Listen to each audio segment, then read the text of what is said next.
So the Bible says, He raised the youth, the young men, because they are strong.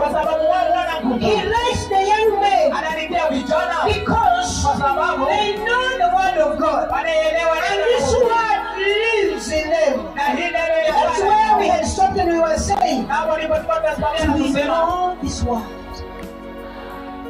Do we have it in our hearts? You are holy,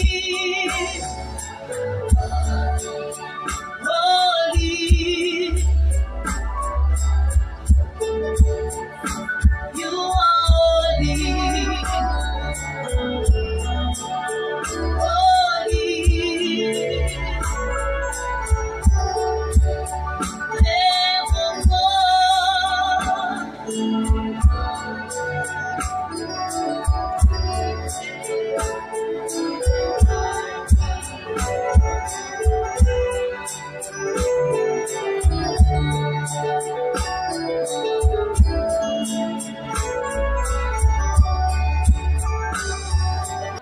This God we are serving is a holy God. So I'm talking about the purpose of prayer. The